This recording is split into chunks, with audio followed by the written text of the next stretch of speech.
In this video, I want to talk to you about modifying keyboard shortcuts. Now, in previous videos, I showed you how to change the default mappings, and you do that under Settings, Keyboard Shortcuts.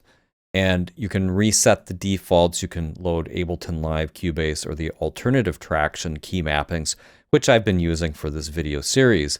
Now, in addition to that, we can reprogram anything that's already here. There's a wide variety of commands that you can work with, reprogram, and really just match your style. Now, not only can you change them, but you can have multiple things on a single key. So for example, on record here, sometimes I like to have the asterisk key on the keypad also enabled for recording. So then you just go over here to the right and hit plus, and then type in the command. It says new key mapping, please press a key combination. So I'm going to hit the asterisk key.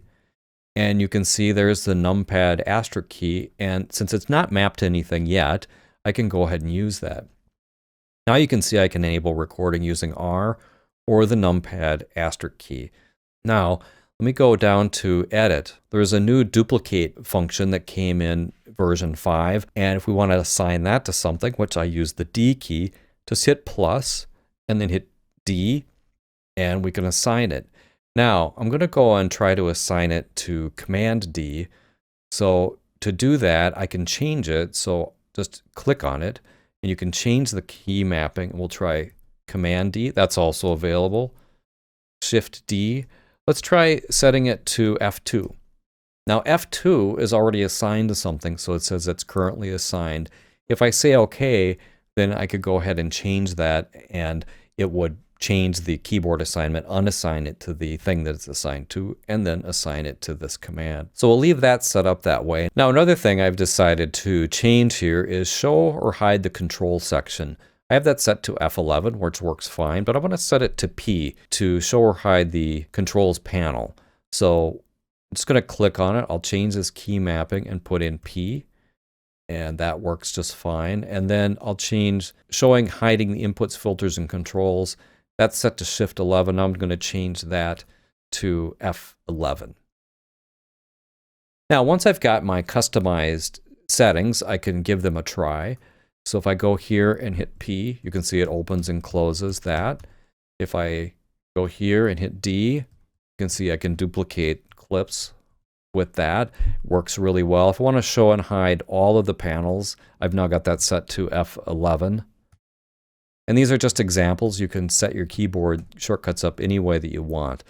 And that's kind of how that works. Now, once you've got them set up the way you like, then you can save that, which is really a good idea because if you change computers or something, you want to reload them.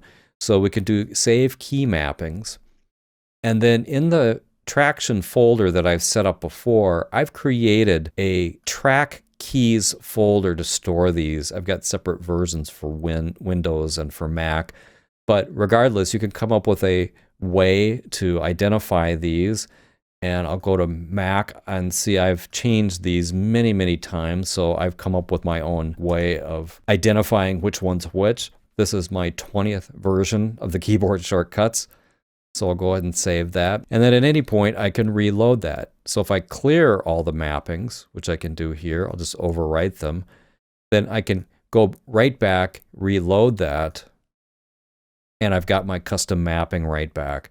So that's how you save and load custom mappings, how you make changes to the mappings. And it's a very powerful feature.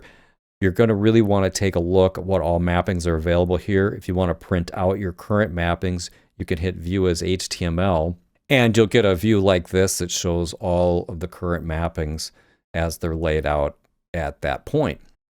So that's working with and modifying keyboard shortcuts in Traction. Thanks for watching.